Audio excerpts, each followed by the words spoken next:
புதிதாக அமையவுள்ள சட்ட மேல்சபை கட்சி சார்பு இல்லாமல் சுதந்திரமாக செயல்பட வேண்டும் என்று மேல்சபை முன்னாள் உறுப்பினர்கள் வலியுறுத்தியுள்ளனர். தமிழக சட்ட மேல்சபை தேர்தல் குறித்து விவாதிப்பதற்கான ஆய்வரங்கம் சென்னையில் நடைபெற்றது.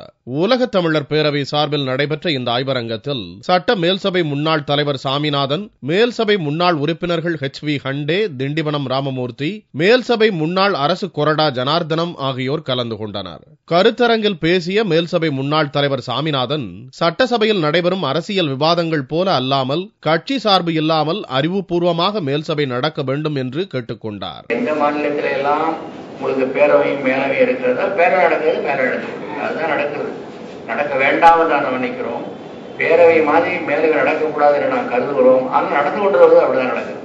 அது ஏன் நடந்து கொண்டிருக்கிறது என்று பார்த்தீங்கன்னு சொன்னால், இங்கே ஆனாலும் சரி, டெல்லி ஆனாலும் சரி, அப்படிதான் இருக்கிறது. இந்த நிலையில உண்மையை தொடர்ந்து பேசக்கூடிய வாய்ப்புகள் சட்டமன்ற உறுப்பினர்களுக்கு இருப்பதாக நான் கருதவில்லை. தலைமை என்ன நினைக்கிறதோ அதுதான் அங்கே they have to reflect the views of the leader. தமிழக சட்டசபையின் கார்பன் காப்பியாக அமையாமல் தனித்துவம் வாய்ந்ததாகவும் சுதந்திரமாகவும் மேல்சபை செயல்பட வேண்டும் என்று முன்னாள் உறுப்பினர்கள் கேட்டுக்கொண்டனர். மேலவையினுடைய நோக்கம் வெற்றி பெற வேண்டும் என்றால் சட்டசபைக்கும் மேலவைக்கும் சற்று வேறுபாடு இருக்க வேண்டும். சட்டமன்றத்தில் பேசின மாதிரியே இங்கே பேச வேண்டும் இல்லாமல் அரசாங்கம் நல்ல பணிகள் செய்யும் போது இவையெல்லாம் நன்றாக இருக்கிறது, இதை நாங்கள் வரவேற்கிறோம்.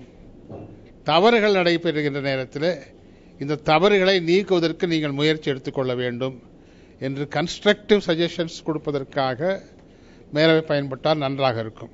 அதே மாதிரியாக மேலவை சட்டமன்றத்தினுடைய ஒரு கார்பன் காப்பியாக இல்லாமல் நல்ல கருத்துகள், நல்ல ஆளுங்கட்சியில் இருக்கக்கூடியவர்கள் கூட சில நேரங்களிலே அரசாங்கத்தில் தவறுகள் நடந்தால் சொல்வதற்கு அவர்களுக்கு உரிமை கொடுக்க வேண்டும். எதிர்கட்சியிலே கூட அரசாங்கத்தில் நல்ல காரியங்கள் நடக்கும்போது அதை பாராட்டுவதற்கு கட்சியினுடைய மேலிடம் உரிமை கொடுக்க வேண்டும். மேலவை பொறுத்தவரையிலும் ஆளுங்கட்சியோட தன்னுடைய கட்சியிலே தனக்கு அடங்கி போபவர்கள் என்பதல்ல, தனக்கு ஆலோசனை சொல்லக்கூடியவர்களை மேலவைக்கு பல நேரங்களில் அனுப்பி வைத்திருக்கிறார்கள்.